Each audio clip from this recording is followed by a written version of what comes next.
You guys hear me? Yep. Maria in the back there, can you hear me? Yeah. All right. All right, yeah. I don't like the mic anyway. Okay guys, welcome to this presentation. I think we all got together. We all here work in the field of addictions, and so we want to provide you guys some information about this very large and complicated field.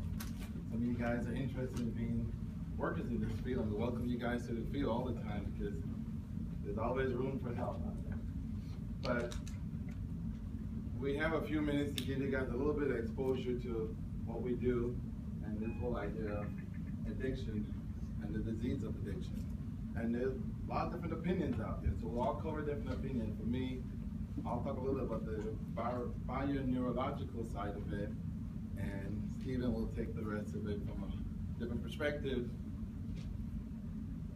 Kevin will look at it from the harm reduction, how to get the help and the services that we need, or get people to get to that point. And Jim will look at it from the 12 steps, because you guys know the 12 steps on how to really work and treat in that process. So I've been working in the field of addiction for over 20 years now, and so I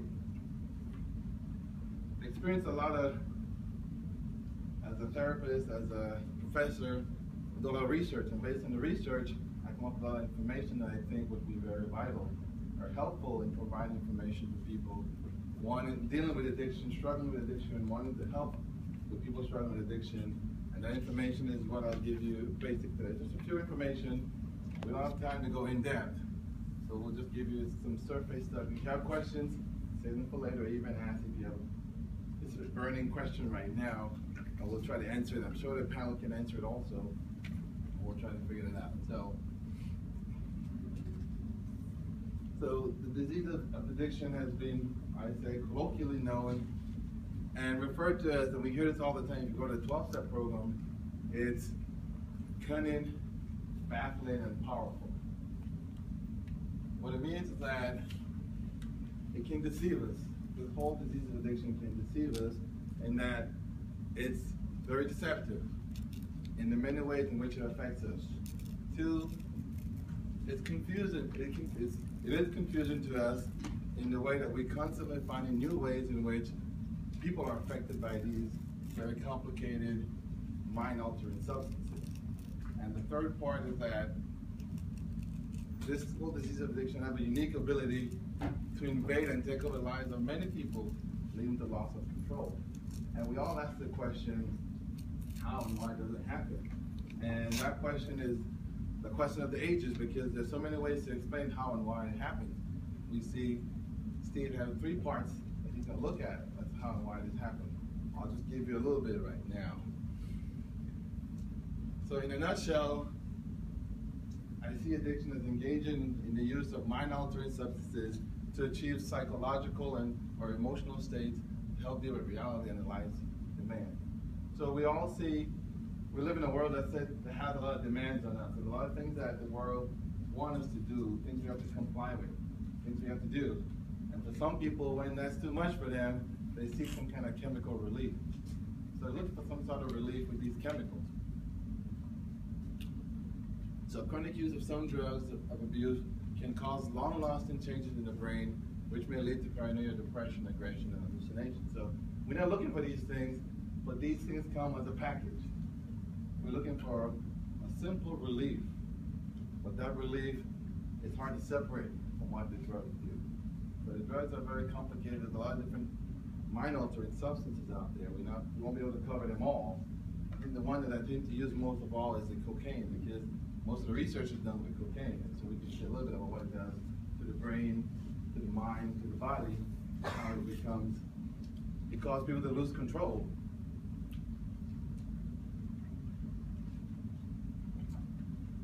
So all drugs of abuse act in the brain to produce the euphoric effect. So that euphoric effect is the psychological effect that people are looking for, that relief that they're looking for from all the chemicals, from all the stress and the problems of life.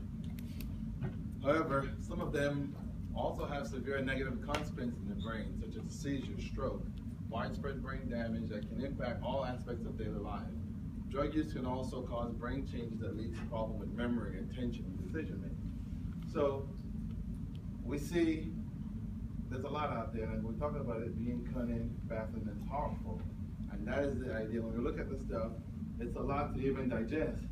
Does all this happen every time we do a drug? Does it all happen every time? And so we'll start looking at what we call the cunning side of it. That the drug in itself has no life, has no power, but yet when a person begins to use that drug, it takes over a person's life, their power, and everything else. And so scientists have discovered regions within the brain that are stimulated by all types of what we call reinforcing stimuli, such as food, sex, and other many drugs of abuse. One neural system that appears to be most affected by cocaine originates in the region of the midbrain called the ventral tegmental area, the VTA, so we'll just say the VTA. Nerve fibers originating in the VTA expand to a region known as the nucleus accumbens, and that will be the NA. So the VTA and the NA is the communication happens within your brain. When that communication happens, it gives us a reward system.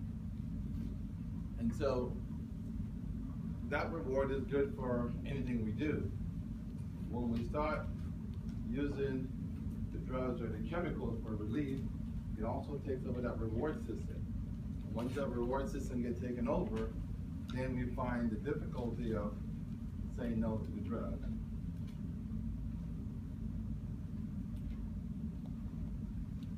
So this is what the brain looks like, and this is just a small part of the brain, and this is the whole reward reinforcement pathway. And what we find is that here we have the nucleus accumbens, and here we have the VTA. And between the both of them, they send messages that include the use of dopamine as to the pleasures and the different experiences that we're having. When that message gets interrupted by the drugs like cocaine or any other drug of abuse, then that's when the deception starts. So the psychological deception starts a physiological reaction. And when we look at any kind of use of drug from this side, there is a physiological side, but it starts with a psychological desire, a drive. And that drive is in this whole reward system right here.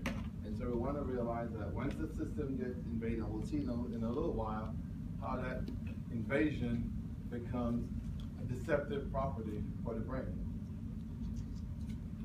Because the first time we use a drug, it should be a very negative effect. But because of the brain mixing with the drug mixing with the chemicals in the brain, that effect can be very deceptive. I had a guy I worked with who does seminars and training. He said back in 1968, he took one hit of cocaine. It was the best feeling he ever had. But even though that was the best feeling he ever had, he couldn't repeat that feeling again. And he tried what we call chasing the dragon. And he couldn't get that feeling again. He tried and tried.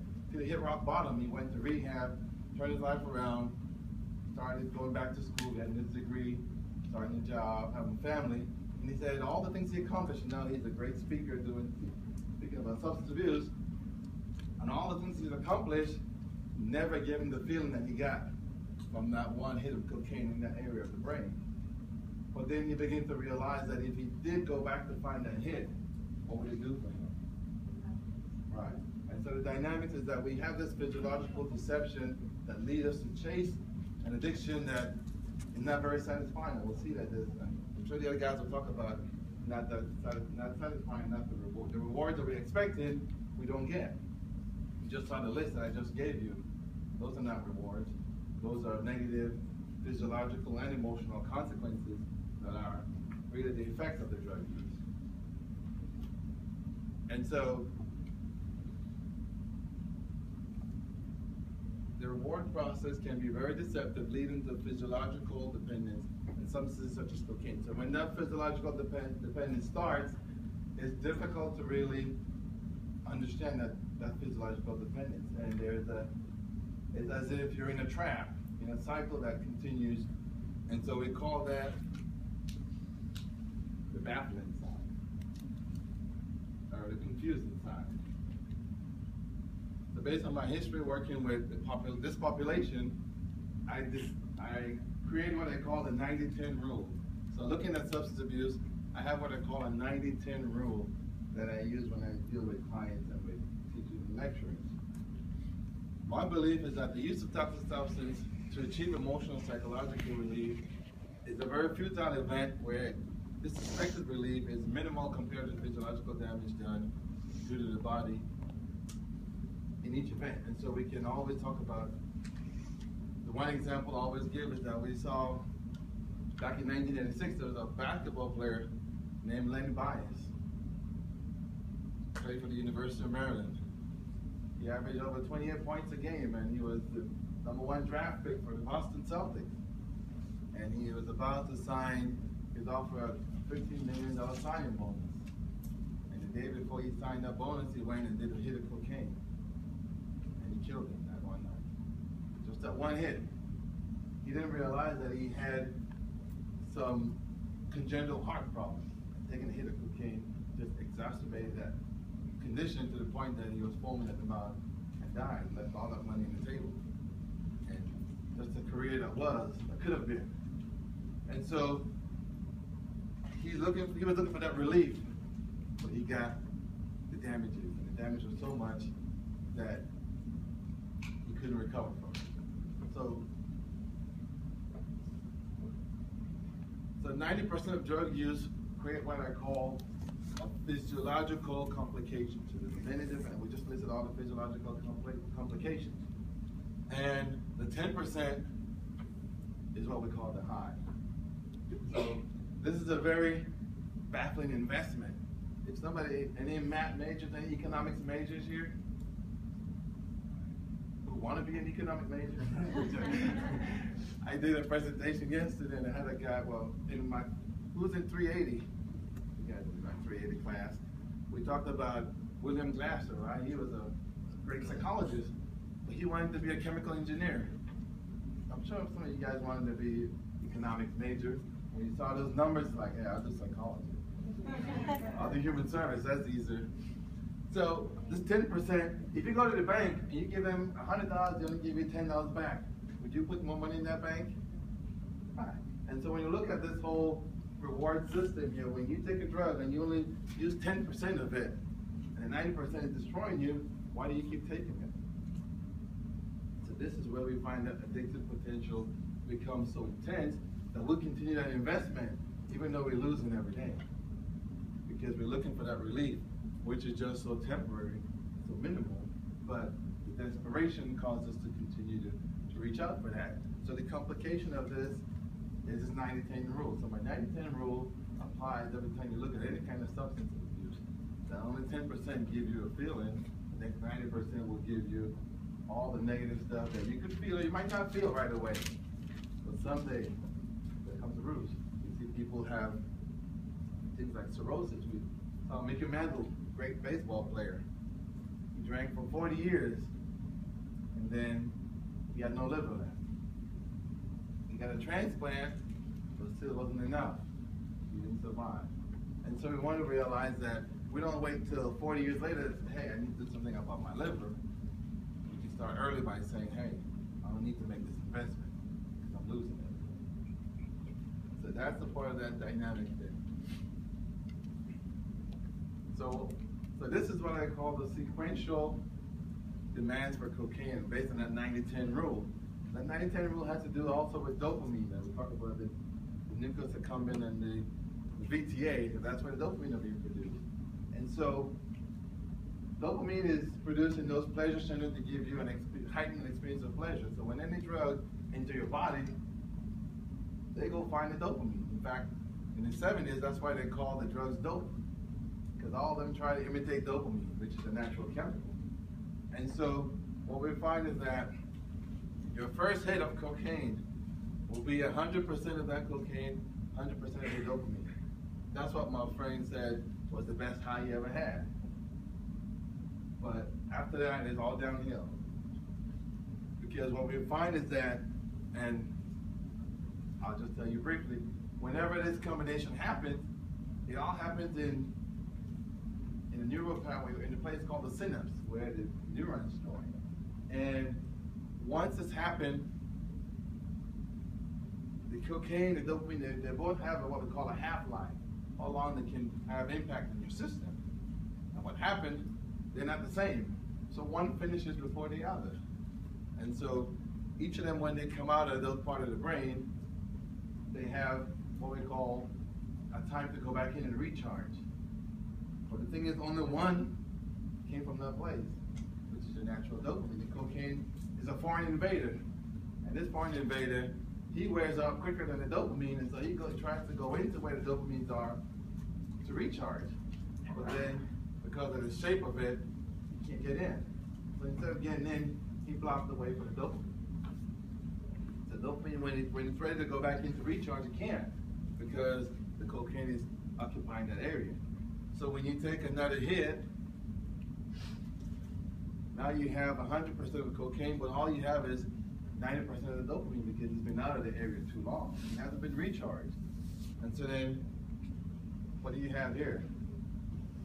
A reduced high. And so if you want a better high, what are you going to do? Right, you're going to add more cocaine over here. But some people are not that wise, so they try it again. So let's go again. Your third hit. You see, same cocaine, but what happened here? The dopamine's getting less. And so this high continues to be reduced. So the second high,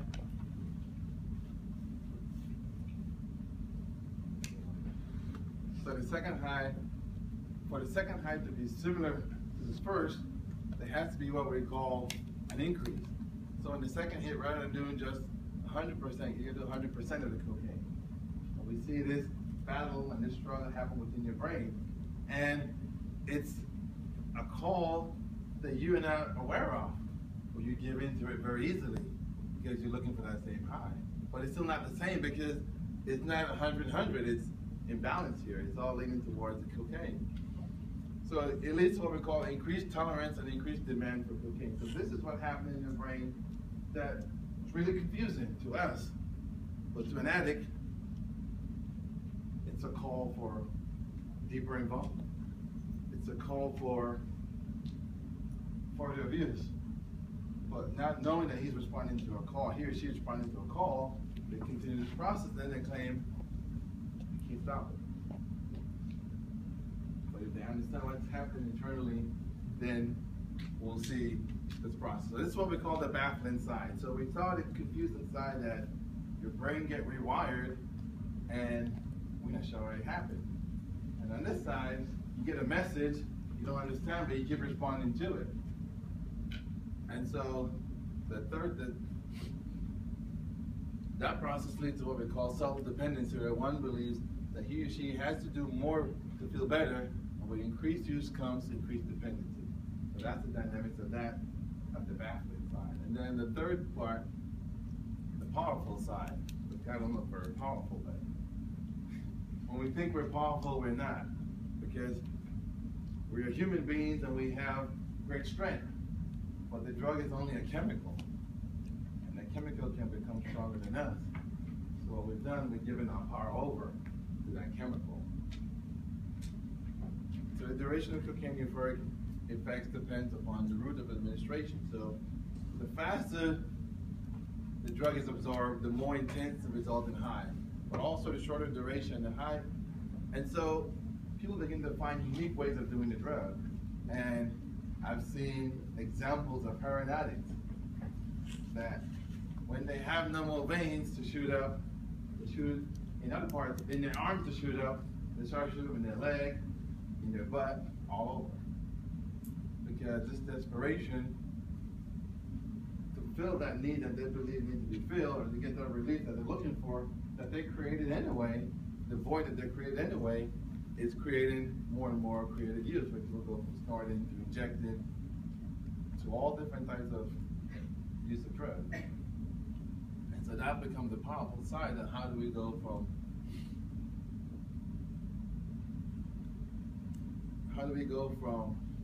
that one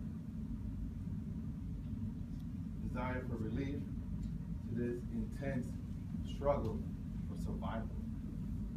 And it becomes a physiological dependency that usually leads to psychological dependency. And the two effects can complicate the life of the addict, leading to a dangerous and fragile condition that has to be taken seriously to ensure that we teach others to stay sober and to avoid these risks and dangers. So it's just a brief synopsis, just an exposure of the risk and the danger of that drug. It's cunning, it confuses you. It's baffling, we're not sure how it happened. And it's powerful, it can take over. When it takes over, this physical and psychological dependency become the downfall of most people. We see businesses, we see families, we see homes, we see personal lives being destroyed by that dependency. And so we're here to tell you that there is hope, there's treatment out there. Most of us involved with treatment. I want you guys to realize that being a part of this field, you can be a part of that hope too. So if you're struggling, there is treatment. If you work in the field, you can be a part of that treatment. The work that we do is just a small piece of what can be done. So when you look at it as being cunning, baffling, and powerful, I think these guys can tell you a little bit more about it. So I think my time is up. So if you have any questions, we'll take questions later. But I'll let these guys go ahead and they'll tell you a little bit more about what I've been talking about.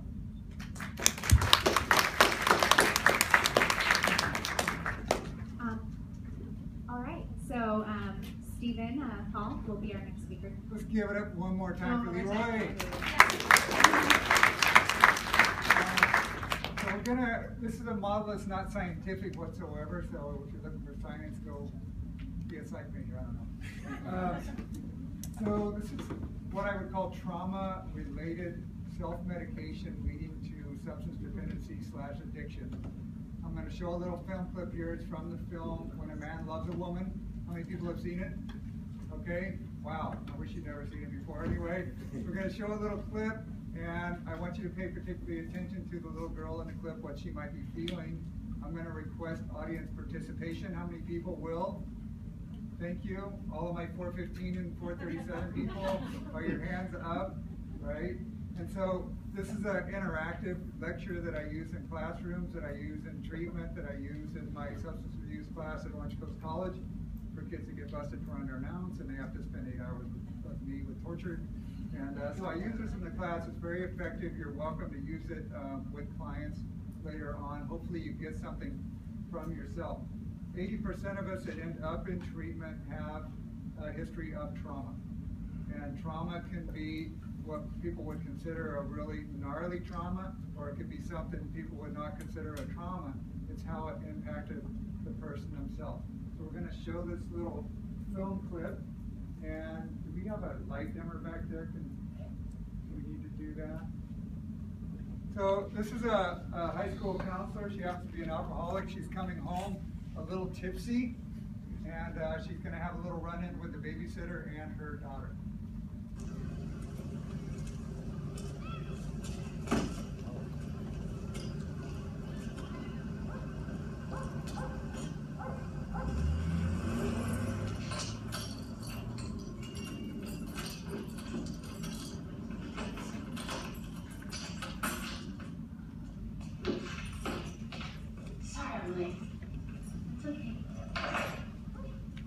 Casey's taking a nap and Jess is teaching Samantha how to use the computer. You alright?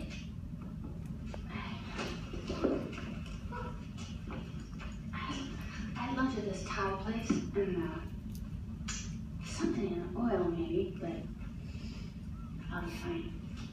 See you tomorrow. Alice, I'm calling Mom. I'm sure I'll stay and make some I supper. said, see you tomorrow. I think you should, Amy, go home, okay?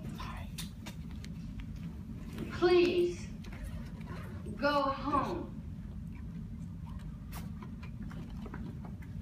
You get some rest. And I'll call you a little later.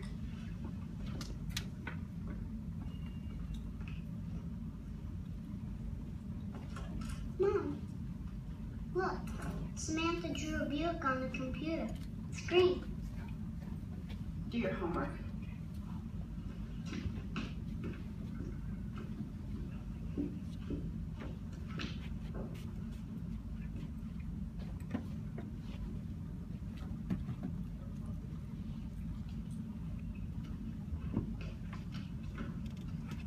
Mom?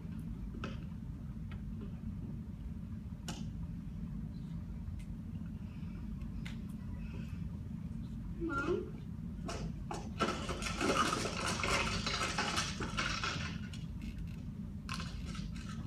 Mom, are you sick? I said stop! Do your homework!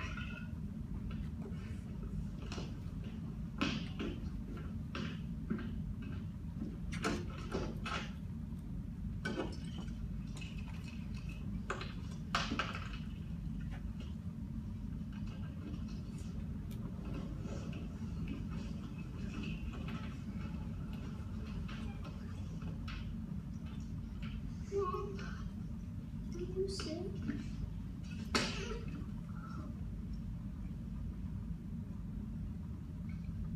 I did my homework. That's all I wanted to tell you.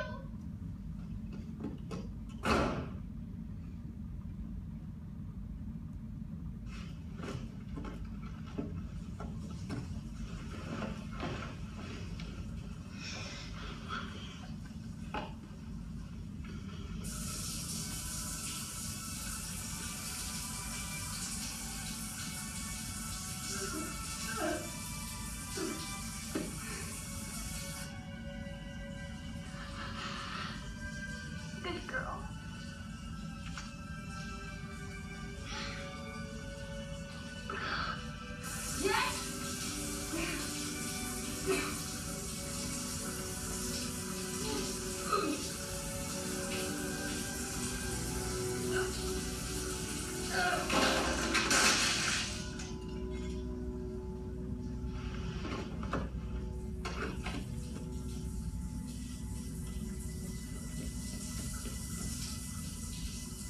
Mom?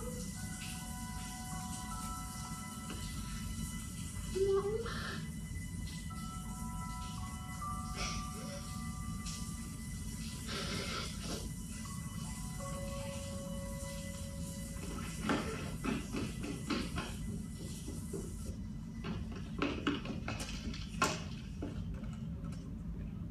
Sir, Michael Green.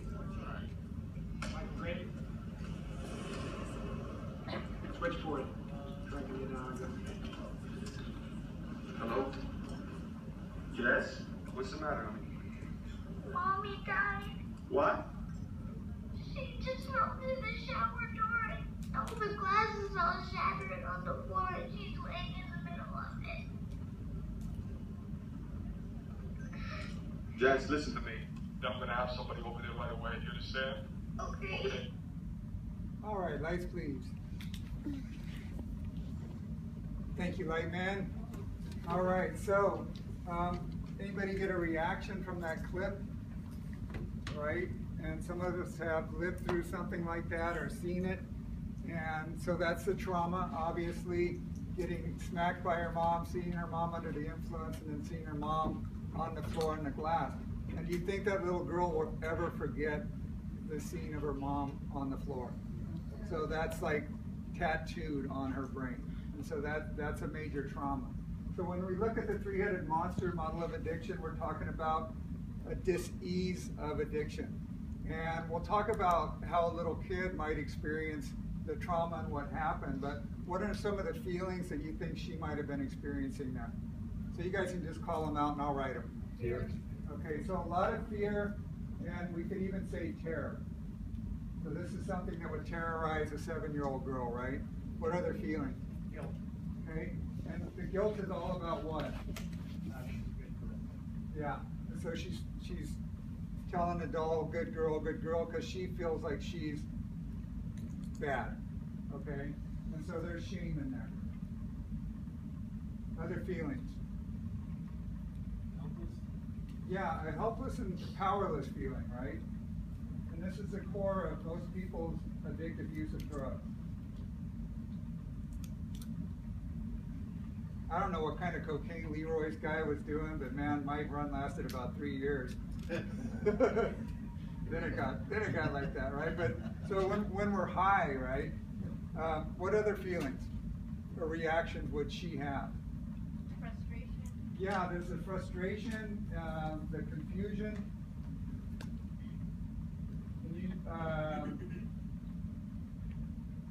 probably overall sadness. How many people got lonely? Yeah.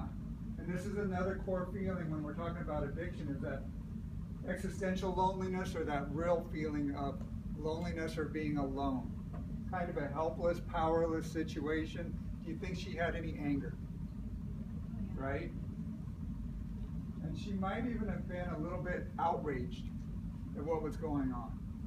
Right? Why is this happening to me? Why my mom? Okay? Probably some embarrassment. When her mom comes home in that condition, do you think this little girl was bringing her friends home? Most likely not, because she doesn't know what to expect when mom walks through the door, or she walks through the door. Is mom going to be on the floor with her head in the dog bowl? Right? How's it going to be? So a lot of really uncomfortable feelings. And human beings absolutely do not like to be uncomfortable. So how many people is this room too cold? Right? How many people is it too hot? It is up here. Right? So we have about 7 degrees where we're either comfortable or uncomfortable, and we start putting on stuff or taking off stuff or adjusting thermostats, right? And like in the morning, I know this morning I turned on the shower. I did not have the nozzle in my face to try and test the water out. I put it to the side, I put my hand in there, I got it just right, and then I put it on, right? Some of you weirdos like cold showers, but I like my shower at a certain temperature, right? And it's comfortable. So we don't like any kind of discomfort or dis-ease, be it physical, be it spiritual, emotional. And so this little girl felt this dis-ease, and what are the things that a 7-year-old girl could try and do to fix these feelings or change these feelings? Overachieve. So she might become the overachiever, the people pleaser. This is your little girl that's going to be the teacher's pet, the straight A student. Maybe do really, really good at sports. Right? And she's going to get her accolades from her sports. What other things might she do to try and escape these feelings? Yeah, act out. Yep. And so this might be your kid that's acting out in school, the class clown, the bully, right? Beating the hell out of the other little kids. She might isolate. Now back in the day, this would be the kid that would be in her room with a book. Now what's she going to be on? Okay, so she's going to be on the internet. And she's going to be on the My Little Pony site, or the Little Make Your Own Farm site, or whatever. And who's cruising those sites? Yeah, and so she's a huge setup for this, because she's in a home where they're not paying attention to her, they're paying attention to their chemical. Or, you know, the addict, the codependent's focusing on the addict's focusing on their drug, and she can go in her room and hide away and get on that internet, and she's a setup for a predator. She's going to look for a relationship where she feels loved and like she feels worthy. And pedophiles and predators know exactly what to say and exactly what to do on the internet or in person to get somebody to feel that way. So she's a big setup there. Now, what could she ingest that's going to change her emotions? Chemicals. Not yet. Sweets. She's only 7. Give her a break, man. She's not shooting dope yet. Okay? But what can she ingest that will change the way she feels? Comfort food. Okay, so food, and generally we're going to look at sugar, salt, and grease. Right? Now, you guys know that if I went to Carl's Jr. right now over here on campus and got a Superstar with cheese, an onion ring, and a chocolate shake, if I'd eaten that an hour ago, I'd be going, the 3-headed monster, model of addiction. Right? I'd have like 90 grams of fat in here that my stomach would be having to deal with, and I wouldn't have to think and feel. So when we look at the disease, there's a mental obsession and a spiritual disease. These 2 heads we're looking at for this little girl. Do you think she was obsessed with mom's behavior? Like when she was at school, what do you think she was thinking about? Algebra? Well, she's 7. Okay. Addition, right? She's probably thinking about, is my mom going to be drunk? Is she going to be mean? Is she going to be happy? Is there going to be dinner at home? Is mom going to be home? are mom and dad going to be fighting, right? She's probably obsessed, and that's all she can think about. And then the spiritual disease, a lot of people, when I say the word spiritual, think of religion, right? But what we're talking about is the human spirit. Do you think her spirit is at ease or dis-ease? Right? She's uncomfortable. So she's in a state of dis-ease spiritually. She's not comfortable in her own skin. There's a lot of these feelings going on, a lot of shame, a lot of confusion, anger, loneliness, and that's what we would say is a spiritual dis-ease. Now she's kind of medicating with these things, so they're helping a little bit, right? They're helping a little bit. She might be living in a little bit of a fantasy world over here. She might be getting a fix from her sports or her straight A's, and then she might be medicating and getting a little bit of something from the food. Now, we talked about that dopamine rush, right? So she's just on the edge of starting the physical end of addiction when she starts her food thing. Now, if you guys think back, if any of you are addicts or recovering alcoholics, was your first drug of choice food? Anybody in the room, right? Okay. And that's what's available to a 7-year-old. There's not a lot of kids that drugs and alcohol are available that young. It may be in your house, right? But you're not out really seeking it on the street. So she's found some semi-fixes, and she's trying not to think and trying not to feel the way she's thinking and feeling. Now, she hits junior high, and what becomes available? Guys, right? She might fix on that. And these kids at young ages will get sexually active, right? At a very, very young age. She might act out and be promiscuous in junior high or that age. But let's say she runs into a guy that is smoking weed and drinking. What would he be drinking? What are they drinking these days? Old English, man. So they're drinking OE and they're smoking a little of that white wicked widow ganja weed dope stuff. And so she adds alcohol and marijuana to this equation, right? She gets her first high. How many people have been buzzed on alcohol in here? Right? How many people hated that feeling?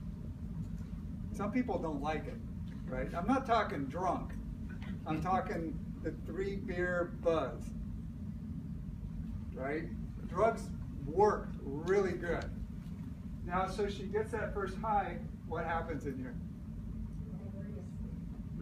This magical, magical thing happens. I'm thinking that's board work.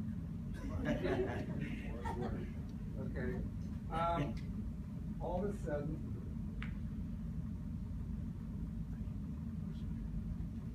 she feels high. You guys know that feeling, right? That warm. Am I making anybody crave? Right? That warm, fuzzy, I'm 10 foot tall, I'm bulletproof, I'm so sexy. God, I get it. Oh my God, look at, wait, it's coming? Okay. There it was, you guys, 1978. Should have seen it, right? But man, oh man, I'm hot. And I fit.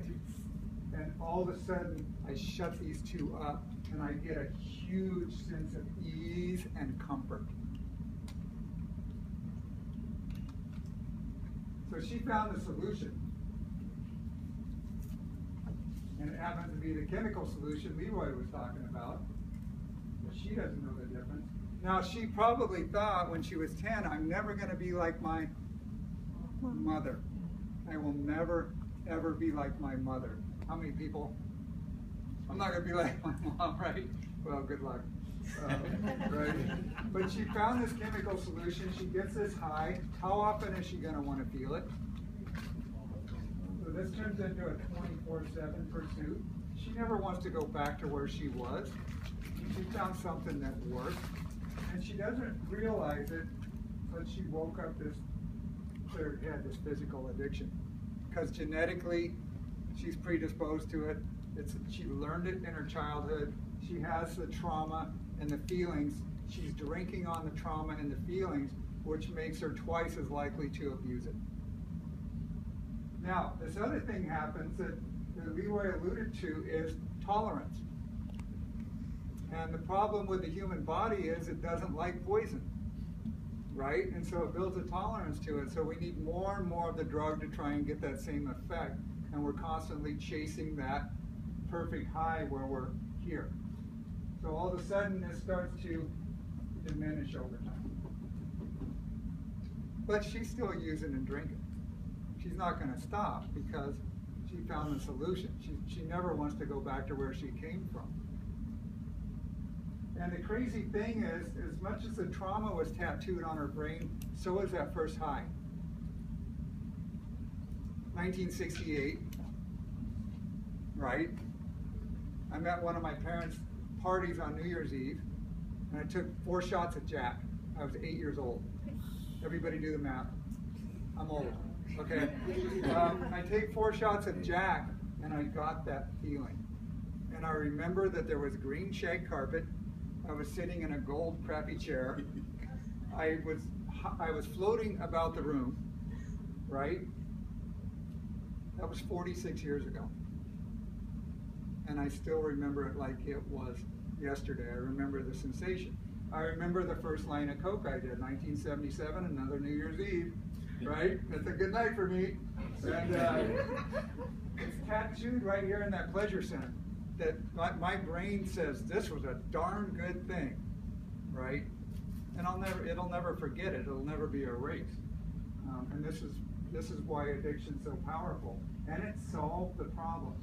Now, if she hadn't have found drugs and alcohol at that point and stayed in the state of disease, she might have kept fixing on these other things, right? She might have become suicidal. This is a kid you're going to see in your practice out there, right? Who knows? But she found the solution, and it worked for her for a while. Now, what's the problem? Everything that goes up must come down. Okay, and there's these side effects. So side effects begin to mount. So you see school problems. There's a big problem with trust in the family. There's a shame and guilt thing that goes along with it. You get sick from it physically, right? All these side effects begin to mount up, and the high is getting less and less as we go. And even though we've got our chemical solution, we begin to get very unhappy in our addiction, and it just stops working. So sooner or later, how am I doing? 5 minutes, here we go. This is a 45-minute lecture in 20 minutes, kids. Sooner or later, somebody thinks we should. And we stop drinking and using, and the bees buzz, and the butterflies flap, and the sun comes out, and our life is wonderful. Well, what happens is we get sober, whether we're forced to or we decide to, we stop drinking and using. Our original feelings are there still, they haven't been dealt with. Now our secondary side effects are there, all the shame and guilt and destruction we've done with our addiction. So it's a double whammy of stress. This one won't shut up, this one won't stop feeling. And this one's telling us all you gotta do is take one hit. Don't get all crazy, just take a hit. And you can get rid of this again. Because remember, it's stuck in our head that it works. And so this is why people relapse. And if you've ever wondered why they relapse in that first 90 days, they haven't developed the coping skills to deal with the stress of these two being completely active and alive again. So this is like going to the dentist with no Novocaine. You're going through life with no number, and you're a raw nerve. And so a lot of people can't handle that pressure, and they'll relapse back, even though it's not working, they'll go back to it. So what we look, 2 minutes? What we look for in recovery is, what are we gonna do?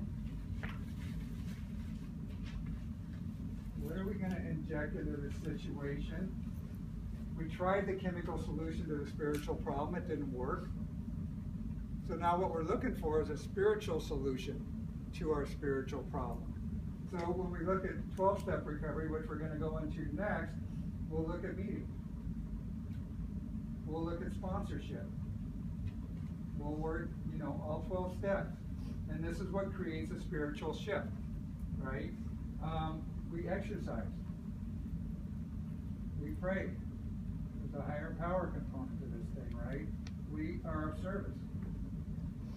And so what we do is start a spiritual program of recovery, and eventually we get to this point of being comfortable in our own skin without the use of the chemical.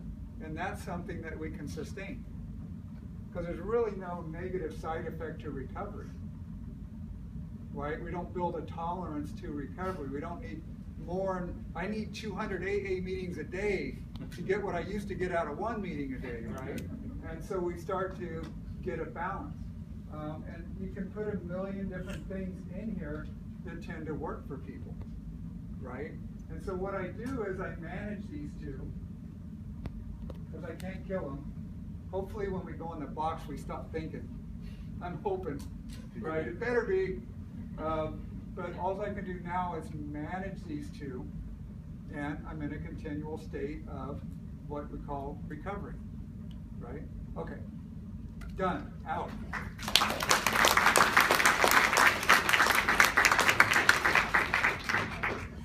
Well, thank you, Stephen. That was great. Give him another hand.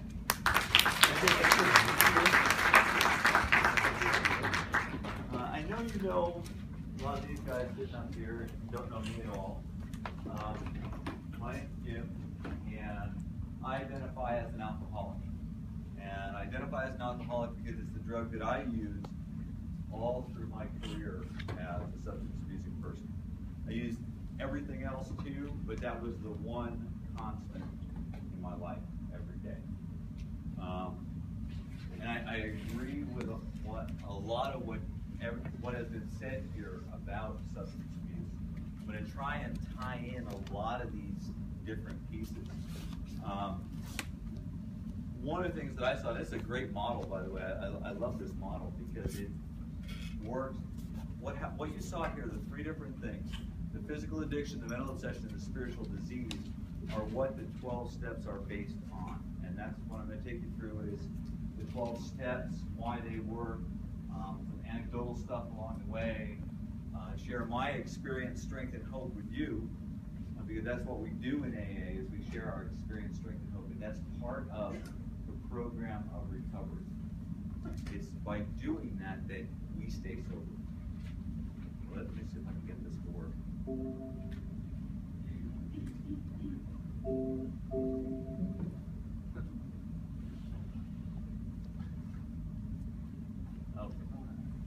This, I'll tell you, I didn't write this. I'll tell you straight up. I didn't write anything that's on it. I think I changed one thing on the last slide or something like that. But I downloaded this off the internet. It is a PowerPoint presentation that you can download. This is a modification of it. The original is 78 slides long, and it was done by the Betty Ford Clinic. And it talks about treatment. It talks about the origins of AA. It talks about the 12 steps. It talks about the 12 traditions of AA. Anybody here heard of the 12 traditions? Help people? Okay. The traditions are a little bit different. It's what manages the group and the fellowship.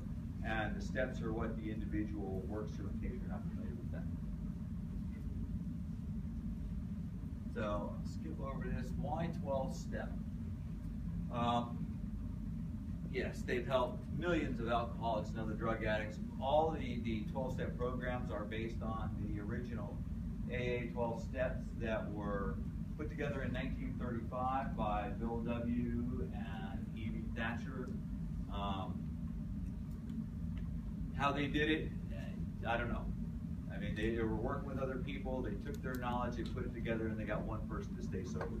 And they got to stay sober, and that's the most important thing, is that by helping somebody else, they stayed sober. So they put down their ideas into originally 6 steps, and then eventually expanded out into 12 steps, which now work with 200 different human problems. You've seen these before: AA, Al-Anon, NACA, GAOA, Debtors Anonymous, Sex and Love Addicts Anonymous. This talks a little bit about the background.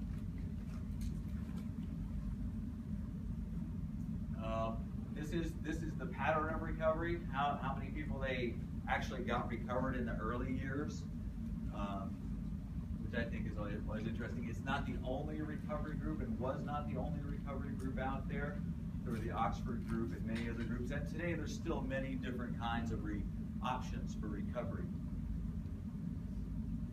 Non-alcoholics were involved. I'm going to skip through this. I'm going to jump back to one thing. In the 1990s, there was one of the best studies done on does AA, NA, 12 steps keep people sober? And they proved at that time that it did through this large study of about, I think total about 4,500 substance abusers through the VA and other places. And there's another whole PowerPoint on just that if you're interested. If you just look up AA PowerPoints, it'll take you right to it. And you can use it on a report in one of these classes probably. How does it work? The first step is meeting. The first part, I should say step, the first part of getting involved with recovery in the 12 steps is meetings. There's frequently talk about 90 meetings in 90 days. Right? 90 meetings, 90 days. Why do you think that is? Let's say that you're most vulnerable in that first 90 days to relapse. Exactly. You're vulnerable. But couldn't you go to just one meeting a week and kind of pick this thing up? I mean, it's in a book, right? You just take the book home, read it, we're good to go, right? We do that with self-help stuff all the time, right? You know, how do I get self-esteem? Man, go to Barnes & Noble, shelves and shelves of stuff on self-esteem, right? Pick up a book, read it, you got self-esteem. Same should be true here, right? Right? Would that make sense? No? Everybody's saying no. Yeah. Well, I'm sorry? Yeah, it doesn't work that way. Because one of the things that's interesting about people like myself who are substance abusers, we don't listen to other people, right? We don't listen. Somewhere over here in this model, something in our head turns off listening to other people. They can tell us, geez, you know what? Yeah, you had a blood alcohol 0.27. You were found trapped underneath your motorcycle. And when we picked you up, you weren't making any coherent sense. You need to go to AA. And people like me stand there and go, what? That doesn't make any sense to me. Which part of that is not normal? You know, it's what I do. 90 meetings in 90 days gets us to start to change, start to be exposed to other people like ourselves that we can listen to and start to make sense of. The cunning, baffling, powerful, straight out of AA literature. We understand, we have lived through that experience of saying to myself, you know what, I'm so hungover, I'm dying, I am never going to drink again. Never. Never. This is it. I'm done. And then what is the next thing we can do at 3 o'clock once we've got a little food in us, our stomach has calmed down, the shakes have cut down, we reach for a drink. Rational people don't do that. They don't go, oh yeah, you know, I just wrecked a car, so I better go have a drink and work that off. They don't do that. So we go to meetings, and hopefully when we get to meetings, the newcomer is accepted by the people there. I have no idea if any of you have been to meetings, I'm not going to ask you, but my first experience when I went to a meeting was warm, genuine, they welcomed me in, but in my head, that's not what I heard. I heard something completely different. I heard crazy people talking, right? Because I was pretty far gone. I was the guy underneath the motorcycle. I was pretty far gone at that time. So I couldn't hear what they were saying. 1985, I sentenced to 6 AA meetings for that. I went, did my 6 AA meetings, and I said, I can't wait to get the hell out of here. Again, the core of it is sharing. A lot of times newcomers come to meetings and they start sharing. Nothing wrong with that. It's okay. It's part of the program. You want to fit in. You want to fit in. But you don't understand the lingo and what's going on and all the different things that are happening in the meeting. Different meetings to go to. I always tell people, if you go to a meeting and you don't like it, go to another one. Okay? If you're doing therapy with somebody, and that's that other presentation that I was talking about, it talks specifically in there about getting somebody you'd like to be in an AA meeting or a 12-step meeting to first get a hold of somebody else who goes to 12-step meetings and have them take them and kind of be their guide and their mentor and walk them through that process. Because really,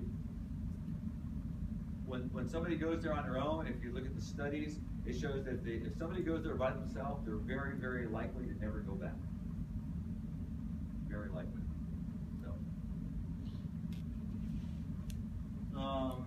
choosing a home group, phoneless, service and responsibility, but that gets into actually what the steps are. So we're going to kind of jump down a little bit. Working the steps.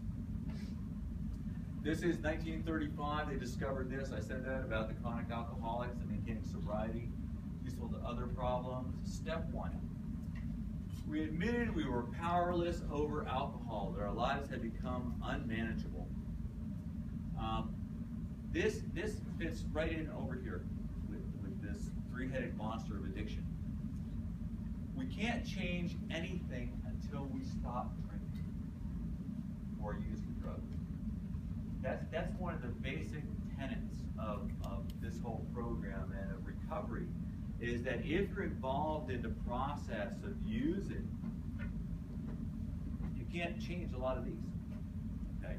And I know harm reduction is a whole different thing. It's a new concept, and I certainly, when I've given my talks in PC 1000 classes and stuff like that, embrace that as a way of people can't stop, at least, reduce and things like that. So I'm not opposed to that either. I don't want anybody to take that away that I'm opposed to that. I'm very open to that. But in terms of AA, it's stop drinking. You're powerless over the drug, don't drink anymore. In my own recovery, I can share this with you, that was one of the things that I kept in my mind the entire time, is don't drink no matter what. They told me that. I hung on to that, like as they say, like a dying man holds to a. You accept the identity as an alcoholic or an addict, and this is where a lot of people struggle. And this is where sometimes it's easier, and again, this is in some of the recovery literature as well about 12-step stuff, is that the question becomes, do the 12 steps work better for somebody who's at rock bottom, or can somebody who hasn't hit rock bottom obtain recovery through the 12 steps? Because a lot of times people who are not at the very rock bottom have some difficulty with saying, I'm an alcoholic. But it's realizing that not only will that internal feeling go away, but then you're on that same road to destruction that you were before you took the drink or the drug.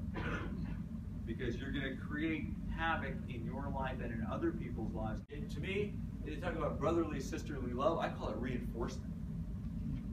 It's reinforced to me that I better follow these principles of honesty and integrity and stuff like that, so I never have to go through this again. Made direct amends. Helps repair damaged relationships. Sometimes yes, sometimes no. Continue to take personal inventory, and when we were wrong, promptly admitted it. This is the next step. Once you realize that, you get that I'm not going to do that again. I'm going to, every day when I go home, I'm going to think, did I harm anybody today? Did I hurt anybody today? That helps turn off that head over here. It helps shut that down. So that you can, at the end of the day, you do your inventory, you go, I got to talk to Joe tomorrow. Well, I was stupid today. I have power to carry that out. I'll share this with you. 25 years later, I do that every single day. I have to. If I don't do it, for some reason I forget to do it, and I remember later in the day, I stop whatever I'm doing and do it then. Because I have to do this. It's a part of my program of recovery. Plus it feels really good. To me, that's a freebie because I get to feel good with it every day. Step 12, having had a spiritual awakening as a result of these steps, we're trying to carry this message out to others and to practice these principles in all our affairs. The message and the practice are the most important things in this step.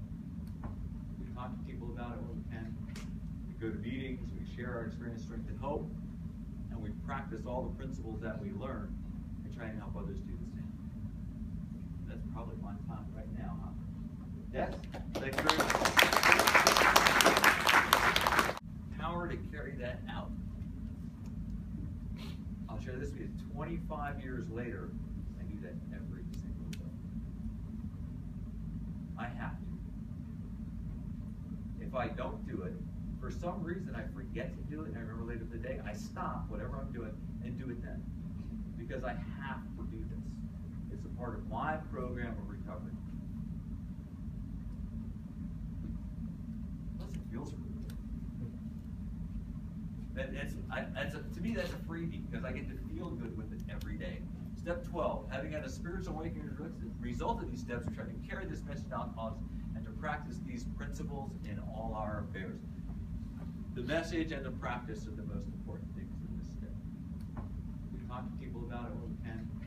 We go to meetings, we share our experience, strength, and hope, and we practice all the principles that we learn and try and help others do the same. That's probably my time right now, huh? Yes? Thank you very much. Give Jim a hand. My name is Kevin. I'm an alcoholic. Kevin, how you doing? Excellent. So good to be here. How you guys doing? We're getting kind of pushing the time, huh? You're not going to have any questions. If you're my students, I know you're not going to have any questions because you want to get out of here. And you're not going to want to ask any questions because the other students are going to get pissed because they want to get out of here.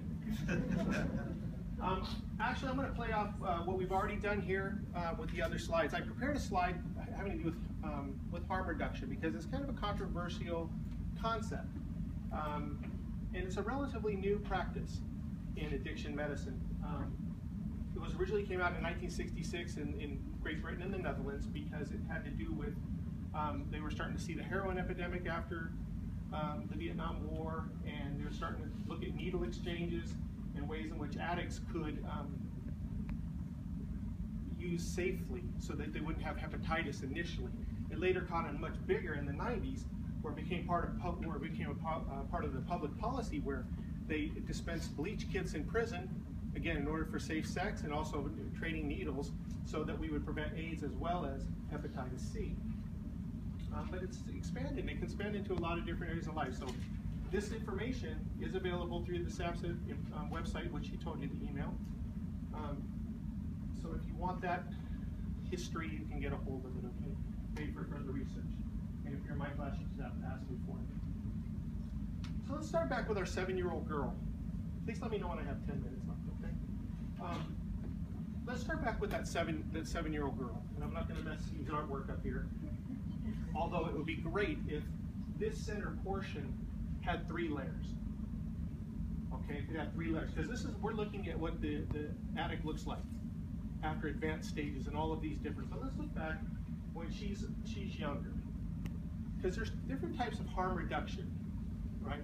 In harm reduction, we end up applying many times to adolescents and young adults, oftentimes a treatment. With older folks, with the responsibility that they have when they're parents, harm reduction, we don't have a lot of tolerance for harm reduction when it comes to addiction. You want to go directly to this, just stop it. Can you see what you're going to lose? But the mental obsession, that mental obsession, that, as Leroy explained, once the midbrain has been hijacked, okay, it is the only thing that seems to relieve the imprinting that took place with the initial trauma. The initial trauma can happen from one event, or it happens like in the little girl's case. Our friend, the little girl, she had multiple instances where she saw things happen again and again and again. And every time those trauma echoes happened, every time that event happened again, it was as if it was the first time. And it graves it on their brain, it graves it on their heart, it graves it on their spirit, to the point that the only thing, when they're younger, and life's a little simpler, what's going to happen, first of all, is that they're going to disassociate.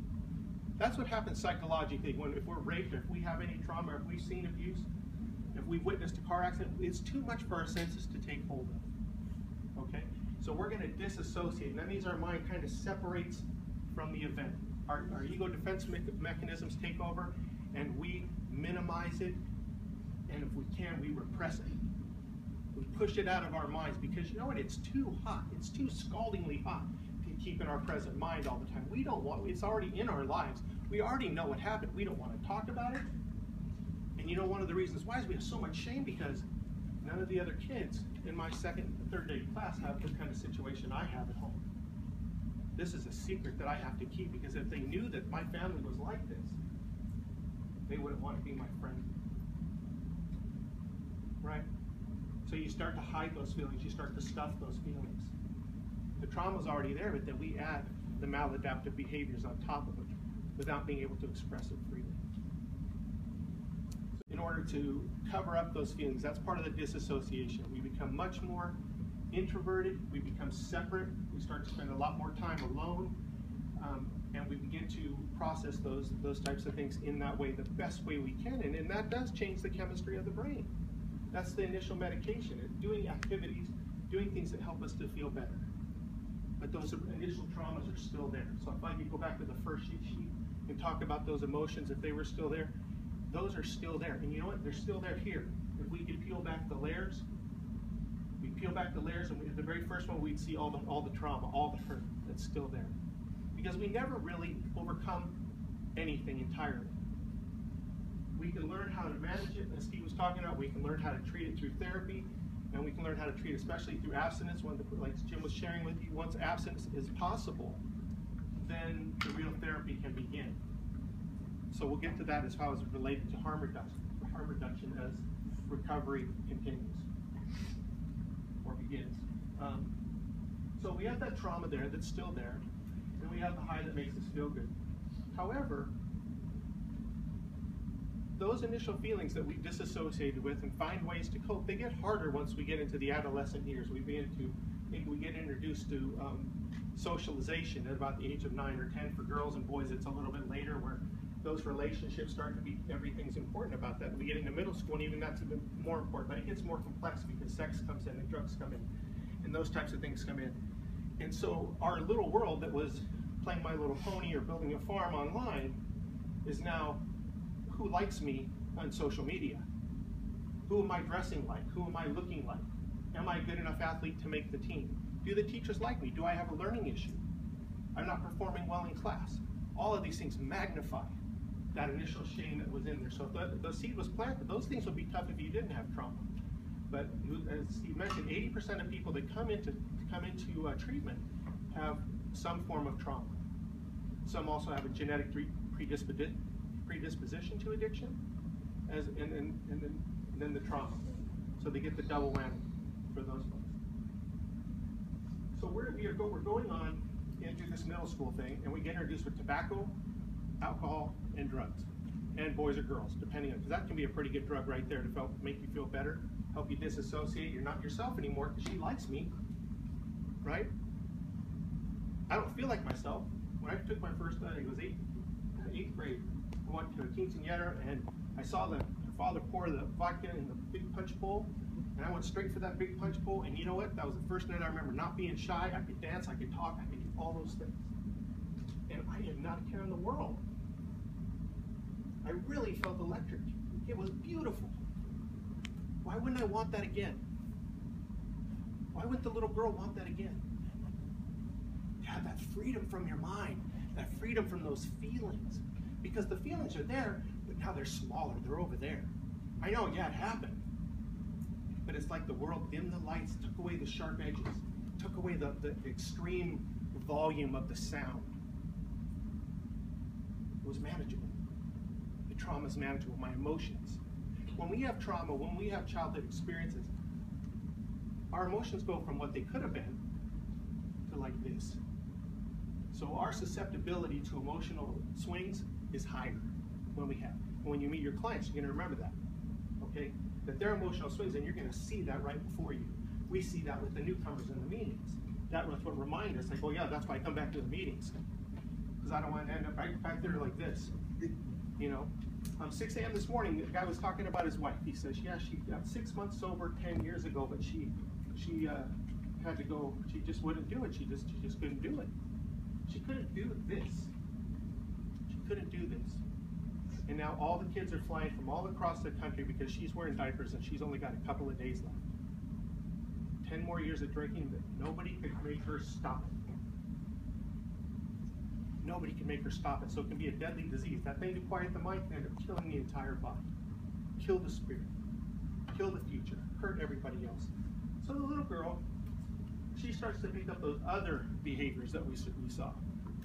Okay, and she's doing it to reduce the trauma, to improve the way she feels about herself, or if anything, turn down the negative feelings that she has about herself. And then eventually, nothing will work. Not men, not any of those other things that validate will work as good as the thing that Leroy talked about that hijacks the midbrain. That chemically hijacks the midbrain. Nothing can replace drugs as far as how we can feel transformed. So we become transformed. We completely change. That doesn't. And it doesn't matter if we've gone at it for 5 years or 10 years and that we've got diminished returns on it. It doesn't matter now if we're having legal problems, if we have bad relationships, if we go through several marriages, if we're going to lose our kids. None of that matters because the chemistry's changed. The chemistry's fundamentally changed. It was changed when we had the trauma. Now it's changed as our solution. And nothing is as powerful as drugs and alcohol to change that midbrain chemistry. So you kind of set up, the child set up for this without a whole bunch of help up front. But do you think that father he was going to do the best he could? That mother, if she got sober, and in the movie she actually does get sober, can we unlearn what we've seen? Can we unsee what we've seen? Can we unfeel what we felt? It's one of those reasons why we never overcome anything entirely. That's why trauma is such an emerging field, especially when it has to do with addiction treatment. So let's go at harm reduction, which is my message at the end here. And it's going to go along 10 minutes. I can do 10 hours too. This is a big topic, and all of us can, because there's a lot more than what you're getting here. So I'm glad you're here. Let's look at harm reduction. So our adolescent girl, and he was. We were talking about, well, why can't they just stop, or why can't we sidetrack them at this point? The first reason is because they're an adolescent. They're a teenager. If you ask a teenager to do something, you're going to get the opposite. Most times. Or a version that you don't want. Most likely going to give you the ugliest thing. And you know what? They got to be secretive. That's another trait in adolescence. So if we have a lot of damage and trauma that happens in early childhood or in adolescence, those two factors of personality development of the identity are going to set you back. So when you want to say, just stop it, I'm going to take away your cell phone, I'm going to take away this. Man, I found the thing that gets rid of this. Screw that. I got the real prize. I got the real solution. And I'm going to sneak and I'm going to do whatever I need to do to keep that going.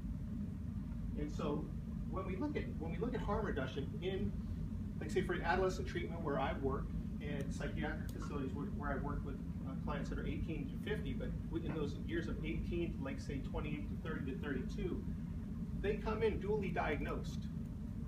Okay, a lot of times a girl like this is going to start having, Steve talked about problems in school. They're going to start having those problems in school. They're going to start seeing the school counselor. They're going to fall behind academically.